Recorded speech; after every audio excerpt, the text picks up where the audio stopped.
오늘 이 시간 우리에게 허락하신 하나님의 말씀 사도행전 16장 25절로 34절의 말씀을 봉독해 드리겠습니다. 한밤중에 바울과 실라가 기도하고 하나님을 찬송하며 주 예수들이 듣더라. 이에 갑자기 큰 지진이 나서 옥토가 움직이고 문이 곧 다 열리며 모든 사람의 메인 것이 다 벗어진지라. 간수가 자다가 깨어 옥문들이 열린 것을 보고 주 예수들이 도망한 줄 생각하고 칼을 빼어 자결하려 하거늘 바울이 크게 소리질러 이르되 내 몸을 상하지 말라. 우리가 다 여기 있노라 하니 간수가 등불을 달라고 하며 뛰어들어가 무서워 떨며 바울과 실라 앞에 엎드리고 그들을 데리고 나가 이르되 선생들이여 내가 어떻게 하여야 구원을 받으리이까 하거늘 이르되 주 예수를 믿으라. 그리하면 너와 내 집이 구원을 받으리라 하고 주의 말씀을 그 사람과 그 집에 있는 모든 사람에게 전하더라. 그 밤 그 시각에 간수가 그들을 데려다가 그 맞은 자리를 씻어주고 자기와 그 온 가족이 다 세례를 받은 후 그들을 데리고 자기 집에 올라가서 음식을 차려주고 그와 온 집이 하나님을 믿음으로 크게 기뻐하니라. 아멘. 그래도야 복된 주님의 날 주의 전에 오신 여러분 모두를 그리고 온라인으로 예배드리는 모든 분을 주님의 이름으로 축복합니다. 한 주간 열심히 사시느라고 힘드셨을 텐데 주님이 주시는 그 위로와 새 힘으로 충만한 시간 되시길 축복합니다. 바울의 그 빌립보 사역 그 선교를 우리가 지난 시간 잠깐 봤는데 그 유럽 선교의 첫 번째 기착지가 빌립보였다라는 걸 우리가 알고 있습니다. 아무것도 그 지역에 대해서 뭐 들어서 얘기는 알겠지만 가보진 않았었을 거고 그리고 아는 사람도 없었는데 거기에 도착하고 난 다음에 하나님을 신실하게 섬기는 예배하던 그 루디아라는 여인을 만나게 돼요.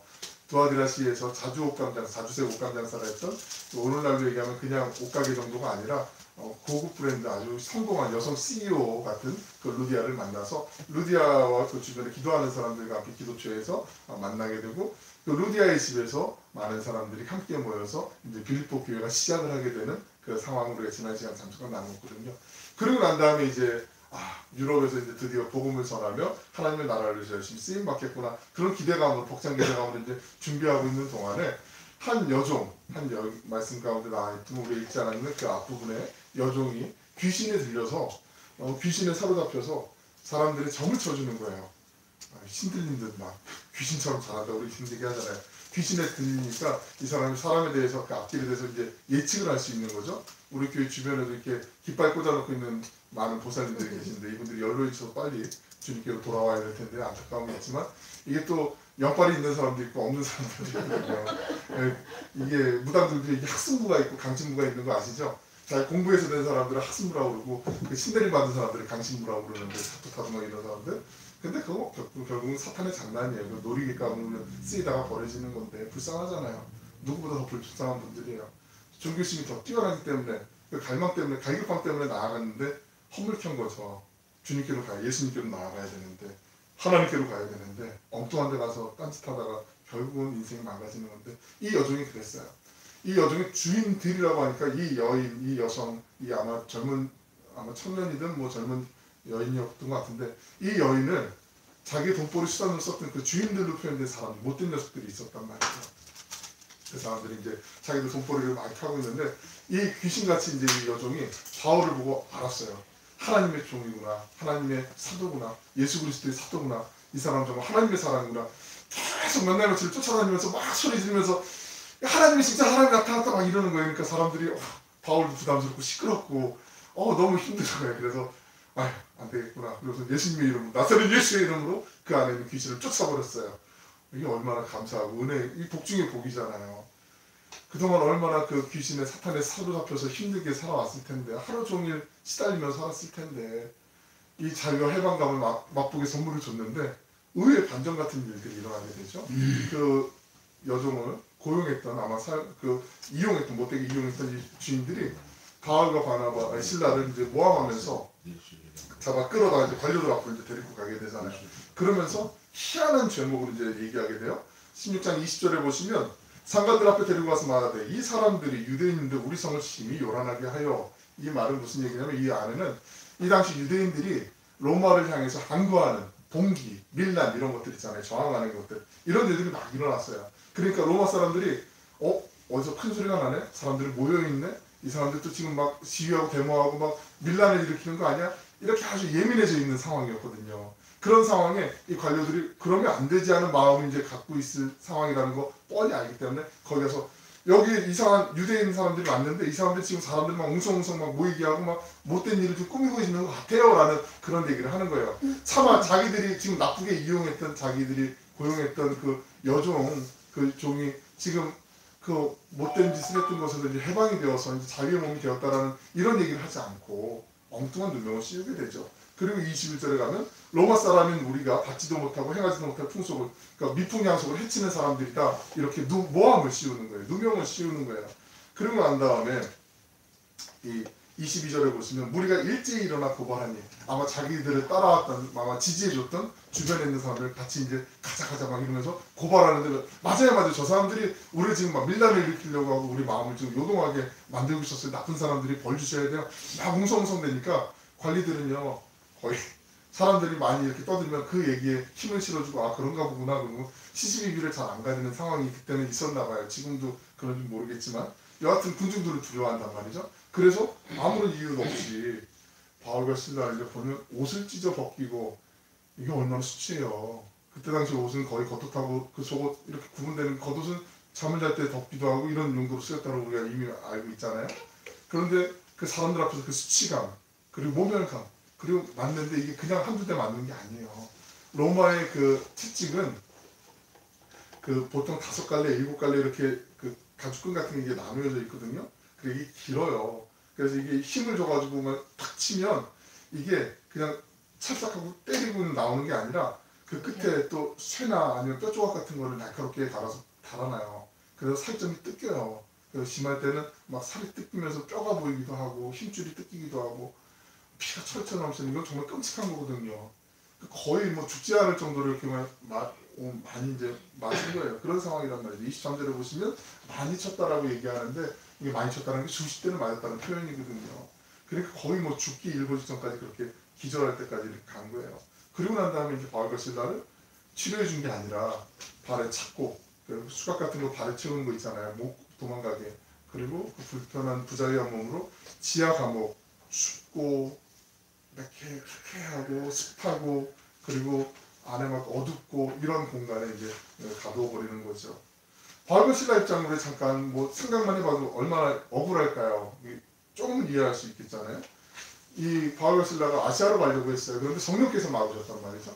아 여기가 아닌가 보다 해서 위쪽에 있는 비두니아로 가려고 마음을 먹었는데 이제는 예수님의 영이 또 막으시는 거예요.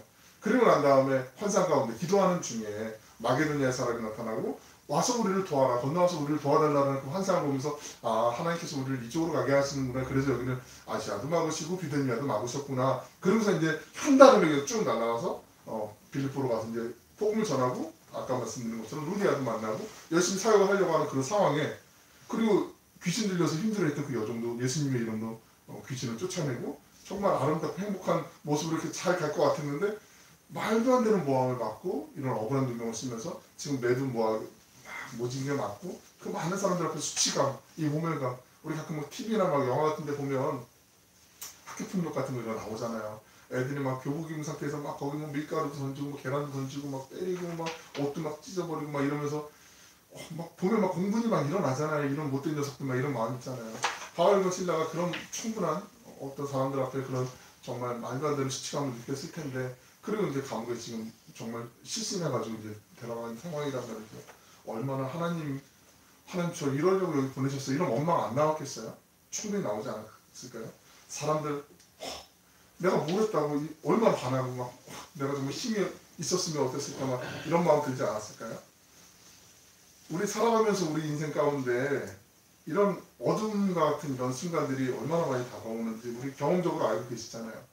갑자기 건강이 나빠지는 경우도 있을 수가 있어요. 직장을 이제 그만둬야 되는 상황이 주어질 때도 있잖아요. 가정에 문제가 생길 수도 있어요. 그토록 막 믿고 신뢰했던 사람한테 정말 크게 세게 이렇게 뒤통수를 맞을 수가 있나? 그런 경우들 겪어보셨죠? 예, 기억을 떠올리기 쉽지 않지만 싫고 떠올리고 싶지 않지만 그런 일들이 있어요. 이때가 바로 인생의 밤이 찾아오는 순간이잖아요. 어두운 밤. 내 잘못 때문에 닥치는 어둠도 있을 수 있지만 전혀 이유도 모르게 들어가게 되는 그런 어둠들도 있어요. 특히 바울과 실라처럼 하나님의 일을 하는데 예수님 잘 믿겠다고 하는데 그런데 생기는 이런 상황이 주어지면 정말 마음이 어렵죠. 힘들죠. 내 인생이 이렇게 밤 찾아올 때 보통 사람들, 세상 사람, 믿지 않는 사람들이요 신세 탓하죠. 팔자가 억센가 봐요 이러면서. 그리고 주변의 사람들 나를 힘들게 했던 사람 내가 복수할 거야 복수의 칼날을 갈기도 하고, 아니면 자포자기하면서 땅이 꺼져라 한숨 쉬고 잠 못 이루고 이렇게 두려움이 덜덜 떠는 경우들도 있어요. 하지만 이런 상황에 우리가 절대 흔들리면 안 돼요. 우리의 마음을 지켜야 됩니다. 생각을 지켜야 돼요. 우리의 뜻대로 풀리지 않을 때 그때 꼭 언제나 우리에게 달콤하게 우리의 마음을 위로하는 척하면서 들리는 소리가 있어요. 생기게 돼요. 너 하나님 열심히 믿었는데 거봐 네 혼자 허물 켠 거 아니야. 너 괜히 헛수고했어. 적당히 해도 되는데 옆에 누구 아무개 누구 봐봐. 거기 그렇게 하는데도 너보다 잘하잖아. 너 유별나게 한 거야. 잘못한 거야. 지금 힘빼 그냥 네 하고 싶은 대로 해도 돼. 이런 소리를 들어요. 그게 무슨 소리인지 아세요? 에덴 동산에서 하와를 위협했던 사탄의 소리예요. 사탄이 꼭 그렇게 얘기를 해요. 에덴 동산에 하나님이 모든 종류의 실과 나무들 다 네 맘대로 해. 하고 싶은 대로 해. 다 줬어요. 딱 하나. 동산 중앙에 있는 생명나무가 있고 전학을 구별하는 나무가 있잖아요. 이 전학을 구별하는 나무의 열매만은 건들지 마. 이거는 건들지 마. 어쩌면 하나님의 가루이고 자존심일 수도 있어요. 그런데 사탄은 우리에게 자꾸 하나님이 주신 그 많은 것을 포기하지 않고 부각시키지 않고 하나님이 하지 말라고 그러고 하나 꼭 하나 그거를 막 침소분대 시키는 거예요. 그럼 하나님 너 그거 못하게 했잖아. 이거는 문제도 아니잖아요. 나머지를 보면서 모든 것을 주신 것을 감사하면 되는데 자꾸 우리의 마음은 그렇게 막 아픈 데를 더 찔러요. 막 후벼 파요. 막 확인사살하는 것 같고 그럴 때가 있어요. 사탄이 우리에게 인생의 밤에 그런 소리를 막 미혹을 해요. 그래서 마음을 붙잡으셔야 되고 붙잡으시고 단단하게 마음을 먹으셔야 된다는 거죠. 안 그러면 사탄의 그 유혹에 누구도 예외 없이 휘말리게 되어 있습니다. 이 힘든 상황을 이겨낼 수 있는 방법이 있어요. 오늘 말씀에서 우리에게 알려주시죠. 기도와 찬송이라고 말씀해요. 함께 우리 사도행전 16장 25절에 있는 말씀 같이 읽어보겠습니다. 시작. 한밤중에 바울과 실라가 기도하고 하나님을 찬송하며 제수들이 있었다. 거의 실신할 정도로 감옥에 갇힌 다음에 아마 이제 조금 이제 잠깐 거기 머물다가 이제 눈을 떴을 것 같아요. 근데 한밤중에 마음은 자정이 넘는 시간일 것 같아요. 한밤중이면 말을 작게 해도 울림이 있어서 이제 멀리까지 퍼지잖아요. 그런데 기도하고 찬송했다라고 말씀하고 있어요. 기도하고 찬송하는 중에 하나님의 임재가 이제 느껴지는 거죠. 하늘의 위로가 함께하기 시작해요. 우리 앞서서 들었던 것처럼 내 영혼은 그렇게 깊은 데서 맑은 가락이 올라가네. 이런 깊은 찬양을 들었던 것 같아요. 죄수들도 들렀다고 그래요. 죄수들이 들었을 때 어떤 죄수들은 반응이 아마 다양할 것 같아요.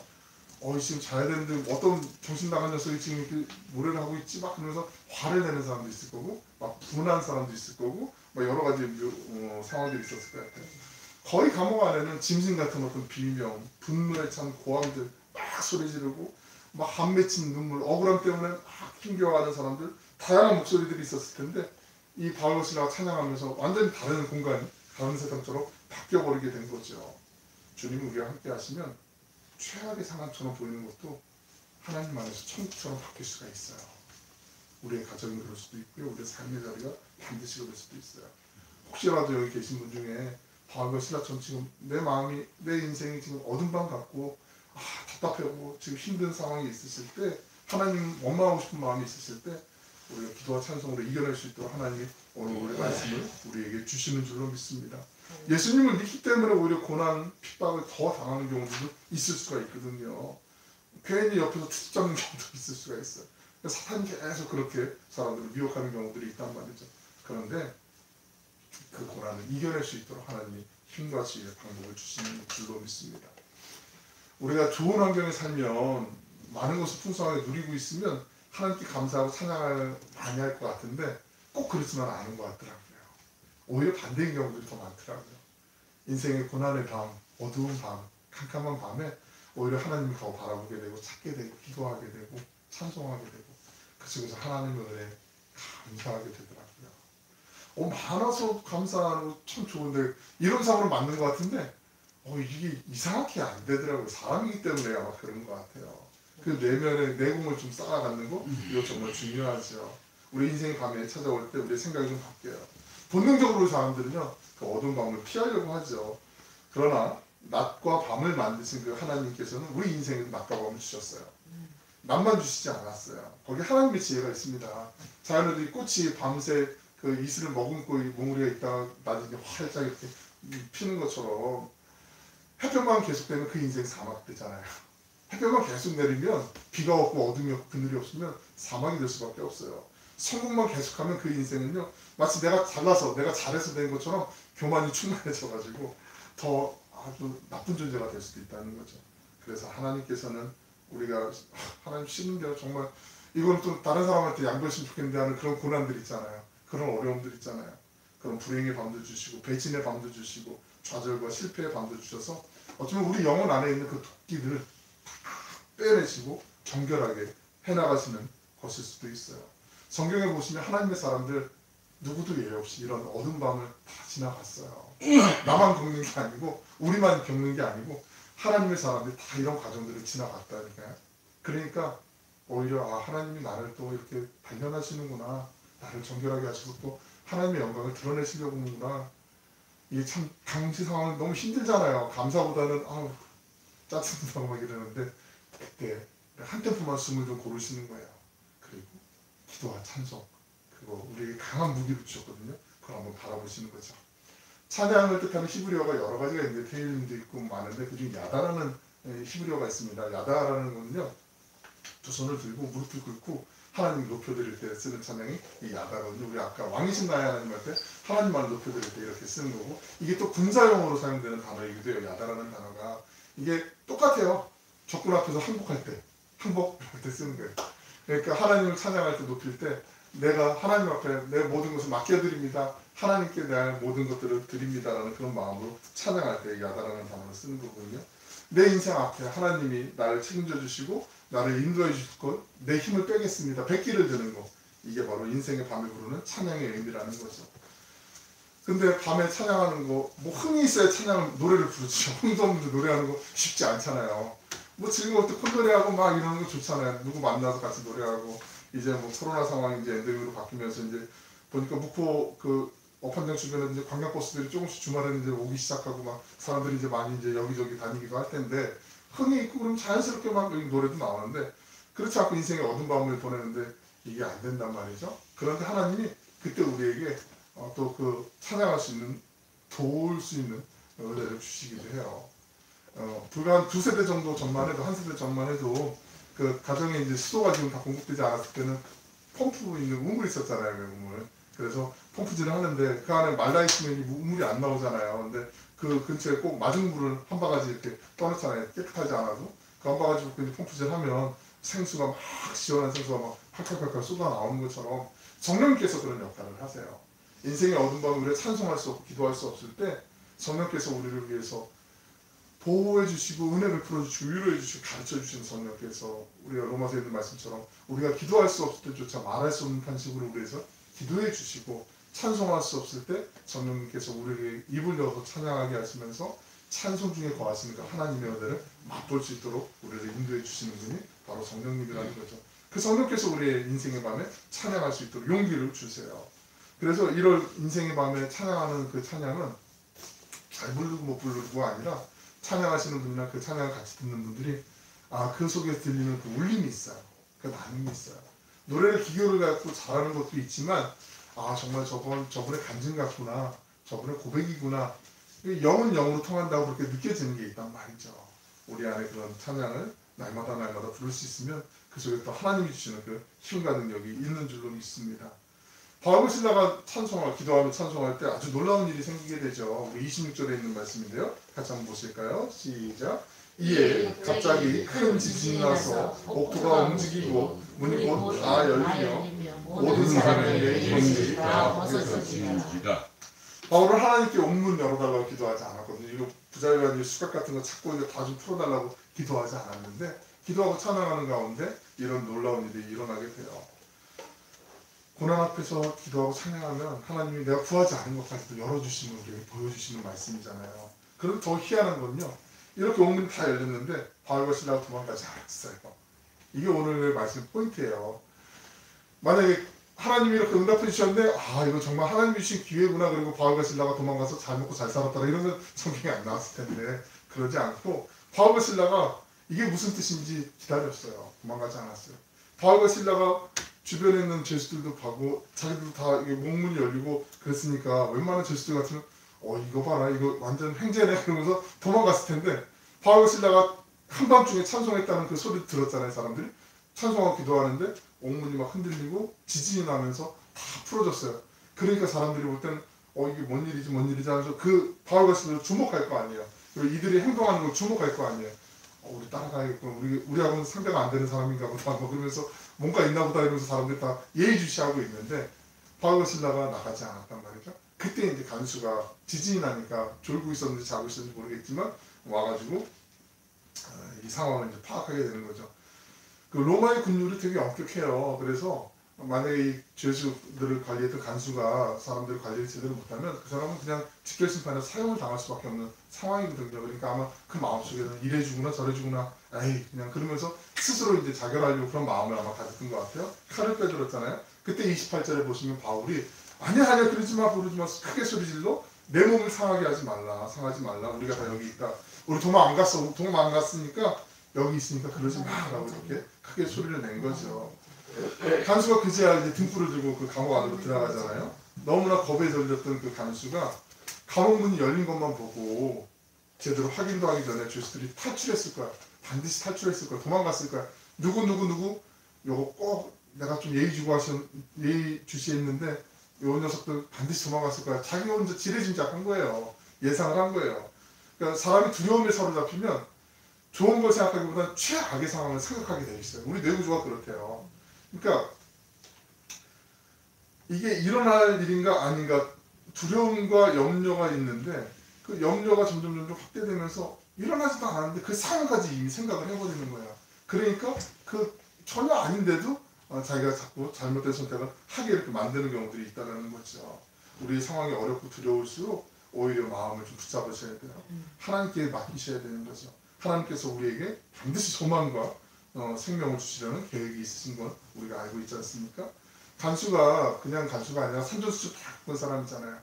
그 간증하러 다니시는 분 중에 유명한 분 중에 간수 출신의 교도관에서 일했던 교도소에서 일했던 분 중에 교도관 중에 그 박효진 장로님이라는 분이 계세요. 근데 이분 간증 중에 제가 좀 인상 깊었던 게 뭐 여러 가지 있지만 그 오랫동안 이 형무소 안에 수감자들하고 대하다 보면 자기 얼굴도 그렇게 변해간대요. 오랜 시간 같이 있다 보니까 싸나워지고 험악해지고 더 세게 해야 이 사람들이 많이 들으니까, 안 그러면 조금만 틈을 보이면 막 어떤 일이 벌어질지 모르니까 늘 막 그렇잖아요. 그러니까 위험하니까, 그러니까 자기도 모르게 그러고 싶지 않았는데, 그래서 교도관들 중에 많은 사람들이 그 긴장감이 풀리면 퇴근하면 막 술에 빠져 있거나 다른 거에 중독되거나 이런 사람들은 어쩔 수밖에 없다라는 그런 상황을 말씀하시는데, 아마 이 간수의 입장도 아마 오늘 그러지 않았을까요? 온 사람들이 대부분 다 죄수들이에요. 억울한 사람도 있겠죠. 근데 억울한 사람보다는 정말 죄를 지어서 온 사람들이 더 많았겠죠. 감옥이니까. 그런데 그 사람들 대하다 보니까 늘 언제나 때리고 위협하고 질서를 잡으려고 하고 막 이랬던 그런 상황이었는데, 바로 전날 같은 바울과 실라를 보니까 자기가 매질을 했는데 감옥에 가둬놨는데 세상 이렇게 평안한 모습, 이런 정말 얼굴 광채가 나는 듯한 이런 모습, 이런 온화한 모습을 이 감옥에서 볼 거라고 생각을 아마 못했을 거예요. 그런데 바울과 실라가 찬양하고 옥문이 다 열리고 지진이 나면서 갇혀있던 그 수갑 같은 거 착고들이 다 풀렸는데도 움직이지 않고 그냥 바위처럼 그 자리에 있었고, 그러니까 이 간수가 깜짝 놀라게 되죠. 이분들은 정말 다른 사람이구나. 그러면서 가서 질문을 하게 돼요. 본문 30절에 있는 말씀입니다. 그들을 데리고 나가서 이르되 선생들이여 내가 어떻게 하여 구원을 받을 수 있습니까? 라고 질문을 해요. 이거는 이 사람이 자기가 준비해서 한 질문이 아니에요. 하나님이 마음을 주셨기 때문에 이게 정말 내가 물어봐야 되는 게 이거구나 라고, 구원을 어떻게 받아야 되느냐고 그렇게 진지하게 질문을 하죠. 이 두려움과 충격 가운데 하늘을 향해서 이제 눈을 뜨게 되는 거죠. 우리가 겪는 힘든 일들이 있어요. 정말 감내하기 어려운 일들이 있어요. 오히려 그런 일들을 통해서 하나님의 나라를 볼 수 있는 하나님이 계기를 마련해 주신 경우들도 반드시 있다는 거죠. 우리 주변에 있는 시련을 통해서 하나님은 지금도 우리를 하나님의 사랑을 맛보기를 원하시면서 계속 말씀을 하고 계세요. 내가 어떻게 하여 구원을 받으리이까? 이 질문은요, 모든 사람들이 갖고 있는 본질적인 질문이거든요. 그리고 그에 대한 해답이 바로 그 다음 절에 나와 있습니다. 우리 31절 같이 한번 읽어보겠습니다. 시작. 이르되 주 예수를 믿으라. 그리하면 너와 내 집에 구원을 받으리라 하고. 주 예수를 믿으라. 예수 그리스도 그분만이 모든 문제의 해결책이잖아요. 모든 문제의 해결은 바로 그 주 예수 그리스도 그분 안에 있는 줄로 믿습니다. 한 걸음 더 나아가서 바울은 간수에게 네가 예수님 믿으면 너뿐 아니라 내 집의 모든 사람들, 너의 가문 전체가 구원받을 것이고 너만 복받는 게 아니라 당신의 가족, 당신의 문중 전체로 그 구원의 복이 흘러갈 거라고 말하고 있잖아요. 여러분 말씀 그 창세기 12장 3절에 보시면 그 아브라함에게 하나님 주신 그 약속의 말씀 있잖아요. 땅의 모든 족속이 너로 말미암아 복을 받을 것이라, 복을 얻을 것이라. 우리를 통해서도 반드시 이루어질 줄로 믿습니다. 주 예수님을 믿는 우리 각자, 우리 가정을 통해서 우리 주변에 있는 지인들이 또 예수님을 만나고 돌아오는 그 은혜가 임하게 되시기를 축원합니다. 간수에게 임한 그 하늘의 복은 그날 그 밤에 그 모든 가족으로 이제 넘어가게 되죠. 퍼져가게 되죠. 32절에 있는 말씀, 주의 말씀을 그 사람과 그 집에 있는 모든 사람에게 전하더라. 바울이 구원받은 그 사람 간수의 집에 가서 초대받아서 가서 그 사람들의 주변에 있는 사람들이 다 말씀을 전하게 돼요. 하나님의 말씀을 통해 우리 믿음도 성숙해지고 성장하게 되는 거죠. 말씀을 배우고 나니까 이 간수의 인격이 바뀌게 돼요. 33절에 보니까 바울과 실라를 데려다가 그 상처를 싸매가지고 치료를 해줘요. 씻어주었어요. 여태까지는 때려드는 입장이었는데 이제는 치유자의 입장으로 바뀌는 거죠. 하나님의 말씀을 내가 믿으면 영접하면 그 속에 기적이 나타나요. 가장 큰 사랑의 기적이 나타나게 되는 거죠. 예수님을 믿고 그 말씀이 들어가니까 인격이 완전히 바뀌게 되는 거예요. 사랑의 사람, 섬김의 사람이 되는 거죠. 지금까지는 교도관이었고 죄수였는데 이젠 주님 안에서 한 형제가 되는 거죠. 하나님의 자녀가 되는 거죠. 이런 은혜가 어디 있겠습니까? 우리 신앙의 선배들 가운데 우리 지금에도 앞으로도 이런 일들은 주님이 역사하시는 아주 아름다운 사랑의 귀한 모범이 되는 줄로 믿습니다. 그리고 난 다음에 이제 잔치가 벌어지게 돼요. 34절에 있는 말씀 보시면 그들을 데리고 자기 집에 올라가서 음식을 차려주고 그와 온 집안이 하나님을 믿음으로 크게 기뻐하니라. 바울이랑을 데려다가 음식을 대접하고 온 집안이 하나님을 믿음으로 기뻐했다라고 했는데 이게 그냥 세상적인 즐거움이 아니에요. 그냥 같이 친목해 모여가지고 이렇게 하는 즐거움이 아니라 우리 가족 모두 구원받았구나, 하나님의 자녀가 됐구나, 이 하늘의 기쁨이 있는 거죠. 이 기쁨 맛보지 못한 분들 제가 날마다 기도하지만 가정마다 이런 아름다운 은혜가 충만하시길 간절히 축원합니다. 이 모든 일들이 단 하룻밤 사이에 다 이루어진 거죠. 하룻밤 사이에 완전히 다 역전된 거예요. 때로 우리가 겪는 고난은 하나님의 계획 가운데 있는 한 부분이에요. 한 토막이에요. 그러니까 고난만 크게 확대해서 보시면 고난 때문에 내가 그냥 진들릴 거예요. 근데 고난 그거보다 더 큰 그림이 있다라는 것을 늘 언제나 생각을 하시면 숨 쉴 공간이 생겨요. 북일 언덕이 나와요. 내 충격을 흡수해줄 쿠션 같은 게 있어요. 그 고난을 확대하지 마시고 고난 너머에 있는 그 숲을, 그 주변을 피워보시길 바랍니다. 하나님의 계획은요 지금도 여전히 신실하세요. 그리고 우리가 읽지 않았지만 그 다음 절에 보면 계속해서 바울과 실라가 무고하게 잡혔던 걸 사람들이 알고 있었어요. 그래서 다 풀어주게 되는 그런 일들도 나오게 되죠. 이제 풍토병처럼 이제 코로나 엔데믹으로 이제 상황이 바뀌어가지만 지난 2년여 시간 동안 답답하고 힘든 시간들 많이들 보내셨잖아요. 이 어려움의 시간 동안 예수님 안에 소망을 두고 성령께서 주시는 그 힘으로 찬양하며 어쩌면 지금까지 기도하며 나왔는데 앞으로도 이런 상황들이 또 벌어지지 말라는 법이 없다라고 다들 생각하고 더 조심하려고 하고 또 긴장도 하기도 하고 염려하는 분들도 많이 있어요. 그럴 때 찬송과 기도와 찬송이란 무기를 우리에게 주셨다는 걸 잊지 마시고 고난만 확대하는 게 아니라 고난 옆에 하나님의 섭리 가운데 지나가는 한 포야, 한 대목이야, 한 시절이야 분명히 하나님이 주시는 그 큰 은혜가 있어. 그렇게 보시는 거죠. 이 말씀을 제가 예전에 볼 때는 정말 기도하면 찬송하면 능력이 나타나서 엉덩이도 쫙 열리고 딱 풀어지고 정말 멋있는 이런 보여지는 거 여기에 막 주목을 했는데 간수의 가정을 구원하시려는 하나님의 계획이었구나. 이게 더 크게 보이면서 하나님은 우리 한 영혼 한 영혼을 정말 사랑하셔서 하나님께로 돌아오시는 걸 돌아오는 걸 가장 기뻐하시는구나, 이 말씀을 더 보게 되더라고요.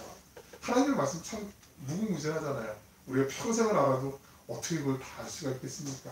그 하나님의 말씀 날마다 묵상하시면서 그 은혜 안에서 고난하는 앞에서도 찬양하시고 기도하시면서 날마다 주님과 행복한 동행하시는 우리 모두가 되시기를 주님의 이름으로 축원합니다. 기도하겠습니다.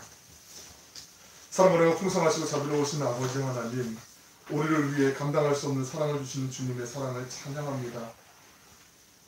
이 땅에 사는 동안 때로는 원치 않는 염려도 생기고 근심도 있고 어려운 순간들 피할 수가 없지만 다시 주님 안에서 이겨내는 주님의 자녀들 우리를 세워주시는 줄로 믿습니다.